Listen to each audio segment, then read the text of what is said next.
Ya nk'ibisanzwe rero ni Ramba TV. Ni Ramba TV, yo niyo YouTube channel yanjye. Ushobora kujya gufungura application yawe ya YouTube ukandikamo ni Ramba TV ugahita umbona hasigaye ugakurikirana ibintu ijambo kurindi ndi kugusobanura kandi tanu kwa tanu nyumva neza cyane ijwi riba rikeye pe. Nukuvuga ngo dutangiranye n'ikibazo kigira kiti ese kugira ngo u Rwanda rube wenda ruyoborwa n'abaperezida muri iyi minsi cyangwa se mbega murabizi guhera muri 62 kuvuga ngo u Rwanda rwagize icyo bita independence cyangwa se ubwigenge. Ibyo ni ibintu buri wese abazi. Nukuvuga ngo u Rwanda mbega guhera muri uwo mwaka rwatangiye kugenda ruyoborwa n'abaperezida ibizwi nka republic.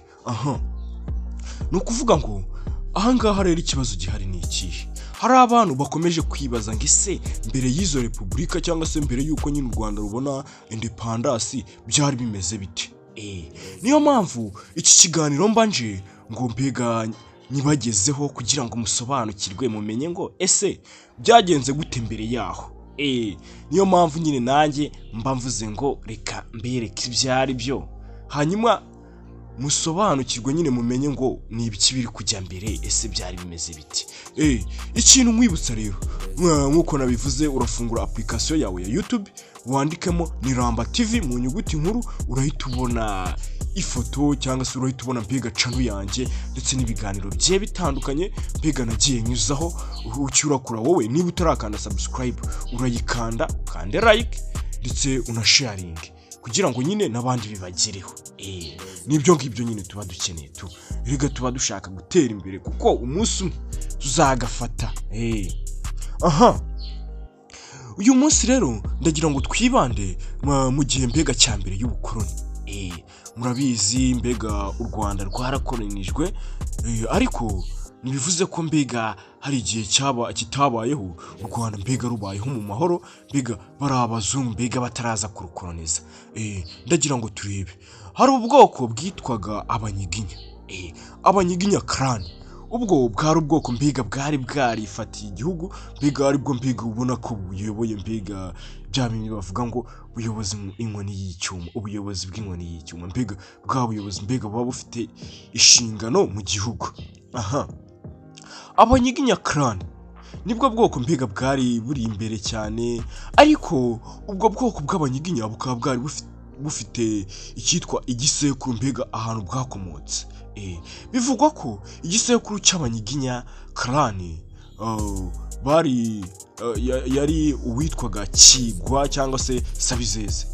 Kigwa all Sabizeze abo nibo bari aba Insta niwe wari Insta w'abanyiginya. Nukuvuga ngo abanyiginya clan bakomokaga kuri Kigwa cyangwa se Sabizeze.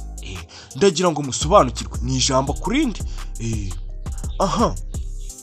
Ngariko nubwo Sabizeze cyangwa se Kigwa yari kuvuga ngo yari igisekuru cyangwa se ari we abanyiginya bakomokagaho ngariko hari uwitwaga Gihanga. Gihanga ngo mijana muramuzi. Uyu Gihanga we nyine nawe yari ikegera cya Kigwa mbega murabizi ukuntu umuntu abaye mbega asa nkaho nawe akurikira undi muntu nyine. Gihanga rero burya ngo nawe yari ikegera cya Kigwa. Uko mbega kuri liste yazirangoma kuntu zagiye zikurikirana mbega murabizi tanu kwa tanu ahubwo ngiye mbanje kubasobanura ngo mumenye ibyari byo. Nukuvuga ngo uyu Gihanga rero ngo mijana we yafatwaga nk'umuntu mbega waremye mbega bura bwoko mbega agashyiraho mbega irangoma y'abanyiginya. Ariko reka dukomeze turebe ngo mu by'ukuri uyu Gihanga mbega ngo mijana we icyo yakoraga yafataga ubwami bwe akaba mbega yabuha nk'abahungu be mbega akababwira ati mugende mushinge namwe izindi ngoma. Nibyo ngibyo Gihanga yakoraga. Ariko hagati aho ngaho rero kuvuga ngo mu bami mbega babayeho mu Rwanda ni ukuvuga ngo abami bo mu Rwanda bari mu ngeri eshatu. Izo ngeri eshatu ni izihe rero? Ingeri eshatu turahera ku ngeri ya mbere. Ingeri ya mbere ni ibirari cyangwa se ibimanuka.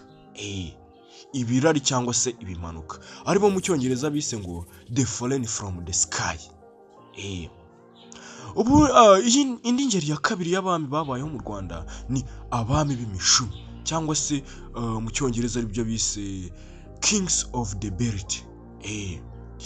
Indi ngeri y'abami yabayeho mu Rwanda ni ukuvuga ngo zari ingeri eshatu nk'uko nabivuze haruguru. Indi ngeri rero ni abami b'ibitekerezo cyangwa se kings of the historical accounts.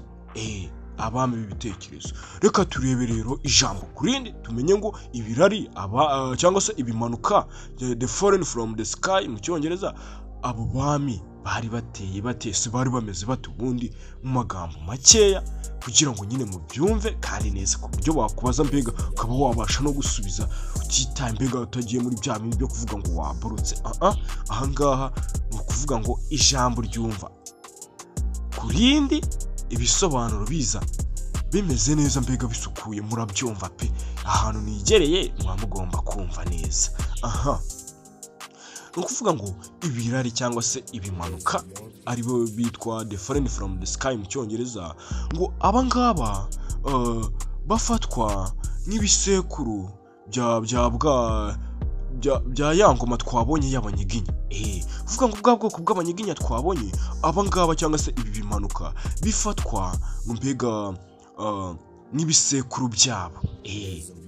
Kuko amazina yabo muri bano bami, abami ni ukuvuga ngo abami mbega bari mu bimanuka cyangwa se mu birari, turaza gusangamo uwitwa Kigwa cyangwa se Sabizeze nk'uko nabivuze haruguru, dusangamo undi witwa Muntu, dusangamo n'undi witwa Kijuru, harimo Kobo, harimo na Merano, n'uwitwa Randa, Gisa, ndetse Kizira ndetse na Kazi. Abo ni abami mbega bari mu birari cyangwa se mu bimanuka. Abo ni abami mbega bafatwa nk'ibisekuru bya ya ngoma twabonye y'abanyiginya. Ni ukuvuga ngo rero ariko kuri aba bami bakongeraho akantu kagira ati ntago bizwi neza ko aba bami baba barabayeho cyangwa se barabayeho abayobozi. Kuvuga ngo mbega ni ugushidikanya, ntago mbega bisobanutse neza ko aba bami babayeho. Aba bami b'ibimanuka mbega ntago mbega bisobanutse ko babayeho cyangwa se mbega bayoboyeho. Ndagira ngo musobanukirwe ni ijambo kurindi. Tugeze ku ngeri ya kabiri, abami b'umushumi cyangwa se kings of the belt. Aba bami b'umushumi bo mbega ni ba bami bakoraga cyane, ari nabo mbega baje gushinga mbega u Rwanda ahitwa i Gasabo. Ni ba bami mbega bakoreraga igihugu cyane, bakagaragaza imbaraga mu byo bakora. Mbega ari nabo banafunze u Rwanda cyangwa se aribo bahanze u Rwanda i Gasabo. Kuvuga ngo lisite y'aba bami rero uyibanziriza ni uwitwa Gihanga Ngoma Ijana, noneho igasozwa n'uwitwa Nsoro Samukondo. Abo bami murabazi. Gusa wenda icyo mutari muzi, ntabwo mwari muzi ngo ni abami bameze bate, si n'ab'imishumi n'abiki. Gusa rero nizere ko muri gusobanukirwa 5 kwa 5. Nahigereye noneho ni ibintu mbega bisobanutse. Kuvuga ngo lisite y'aba bami cyangwa se urutonde rw'aba bami b'umushumi, mbega ni ba bami bakoraga cyane, bakoreye igihugu, barangiza mbega bakanagihanga hariya i Gasabo. Lisite yabo iyobowe n'uwitwa Gihanga Ngoma Ijana. Gihanga Ngoma Ijana muramuzi, mbega yaramamaye, yariye hiti cyane. Noneho lisite yabo igasozwa n'uwitwa Nsoro Samukondo. Nsoro Samukondo. Ngo Gihanga Ngoma Ijana we bivugwa ko mbega ari we mwami wageze ku bintu byinshi mu bami bose bavuzwe. Ngo niwe wageze ku bintu byinshi. Tugeze ku ngeri ya gatatu, ariyo mbega abami b'ibitekerezo cyangwa se kings of historical accounts mu cyongereza mu ndimi z'amahanga. Aba ni ba bami noneho ba bami mbega batangaga mbega ibitekerezo, mbega akaba yavuga ngo hakorwa iki duhereye kuri ibi ngibi byakozwe, mu kuvuga ngo hagiye gukora ibi, mbega bakaba aribo mbega abantu bagaragaza ngo ibigomba kubaho nibi mbega nibo bagengaga ngo uko generasiyo zagendaga zikurikirana mbega nabo niko bagenda bahindura ibintu bafite ibyo bahindura.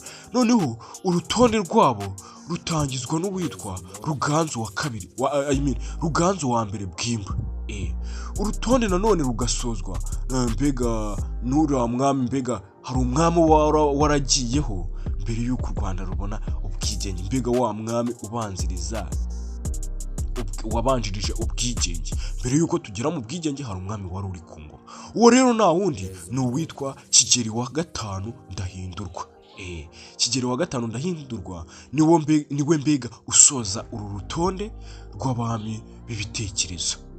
Twabonye kubanza ari Ruganzu wa mbere Bwimba, hagakurikiraho uwitwa Kigeli wa gatanu Ndahindurwa. Kuvuga ngo Kigeli wa gatanu Ndahindurwa yayoboraga mu 1962, ari nabwo u Rwanda rwabonaga ubwigenge. No kuvuga ngo muri uwo mwaka niwe mbega no kuvuga ngo abami b'ibitekerezo bahereye kuri Ruganzu wa mbere Bwimba, noneho bageza muri ujya nzira yatuganishaga mu bwigenge mu 1962. Musobanukirwe kabisa bantu banjye n'ijambo kurindi. Ngo abami b'ibitekerezo rero nibo bami baguye u Rwanda duhereye ku ngoma ya Ruganzu wa mbere Bwimba kugeza kuri Kigeli wa kane Rwabugiri muramuzi kabisa. Hari Gatsibo mbega muramuzi. Ni ibintu mbega biba biri gusobanuka neza bitewe n'uri kubisobanura. Kuvuga ngo mbega aba bami b'ibitekerezo nibo baguye u Rwanda kuva kuri ya ngoma ya Ruganzu wa mbere Bwimba kugeza ku ngoma ya Kigeli wa kane Rwabugiri muramuzi, hari Gatsibo. Noneho ngo hari abami, the main kings of historical accounts with the great achievements. Kuvuga ngo abami noneho b'ingenzi mbega b'ibitekerezo bageze ku bintu bihambaye. Uwa mbere turasanga ari Ruganzu wa mbere Bwimba, uwa kabiri dusanga ari Kigeli wa mbere Mukobanya, uwa gatatu dusanga Ruganzu wa kabiri Ndoli, uwa kane dusanga ari Cyilima wa kabiri Rujugira, uwa gatanu dusanga ari Gahimbega Yuhi wa kane Gahindiro, uwa gatandatu dusanga ari Mutara wa kabiri Rwogera, uwa karindwi dusanga ari Kigeli wa kane Rwabugiri mbega ari nawe mbega byarangiriyeho. Tugahita tujya kuri Kigeli wa gatanu Ndahindurwa, noneho tugahita twinjira mu cyitwa independence mbega cyangwa se mu bwigenge muri uriya mwaka w'1962. Abantu batari bazi igihugu cyacu cyaboneye ubwigenge ni 1962. Musobanukirwe ni ijambo kurindi. Rero ndakeka mbega ibintu byumvikanye gatanuko, kandi wowe mbega ugeze kuri icano bwa mbere mwibutsa gukanda subscribe. Ni Ramba TV, iyo niyo YouTube channel yanjye, mwibutsa ko mbega wakanda like ugakanda share mbega ugasangiza abandi ibi bintu aba ari ibintu by'ubwenge, ni ibintu mbega binabazwa no mu mashuri, abantu biga citizenship, abantu biga ikinyarwanda, ibi barabibaza. Ni ibintu mbega mugomba gusobanukirwa 5 kwa 5.